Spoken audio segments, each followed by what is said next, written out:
So, ang pulong Katolika, makailapon. Universal. Ang SDA, universal.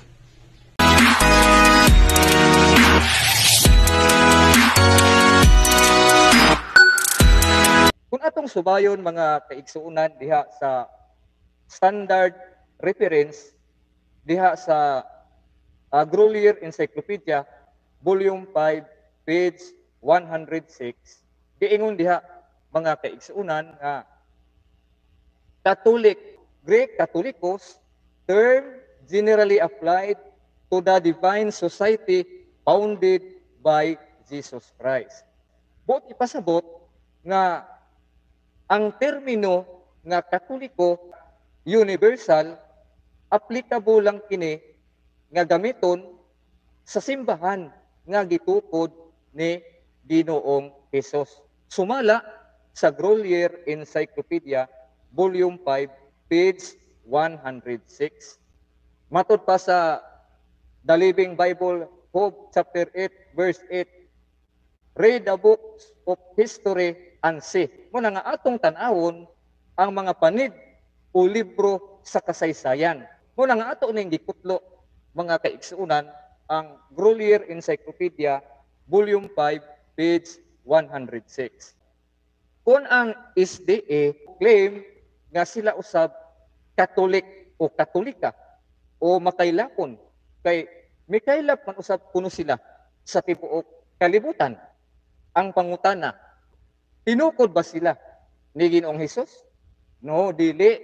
Kay kung atong subayon mga kaigsuunan, ang mga standard nga mga referensya, bisan si Google, mutugaan gayud kung kinsay nagtukod sa Seventh-day Adventist. Ang nagtukod, ang usa sa magtutukod, si Ellen Goldwhite. Busa, sila di ay maipalpat nga dili sila pwedeng mudala sa termino nga Catholic, universal o makailapon. Nga naman, tungod kay dili sila tinukod ni Ginoong Hesus. Ano yung hinumduman sa atong mga kaigsuunan nga mga Seventh-day Adventist nga bisan gani ang yawa o si Satanas minglukop usab sa tibuok kalibutan.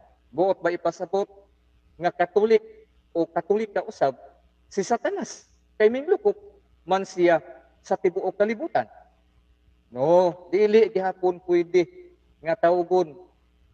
Dili gihapon applicable ang termino nga Catholic o universal. Ano man, dili tinukod ni Ginoong Hesus. Buot ipasabot mga kaigsuunan nga ang SDA, ang yawa o si Satanas, pareho sila, managsama sila nga minglukop sa tibuok kalibutan o managsama usab sila nga dili tinukod ni Ginoong Hesus. Buot ipasabot nga kauban sila. Kay pareho man sila nga minglukop sa tibuok kalibutan apan dili tinukod ni Kristo. With due respect sa atong mga kaigsuunan ha nga mga SDA nga makadungog, pasaylo ako kung masakitan mo sa ako ang gisulti ha. Kung dili, igo lang kung nagtubag sa pamahayag sa inyong pastor, ayaw lang mo og kasuko. Igo lang yun kung nagtubag sa pamahayag sa inyong pastor. Padayon ta. Bisan tuod og ang SDA minglukop sa tibuok kalibutan, dili applicable ang termino nga Katoliko o Catholic o universal.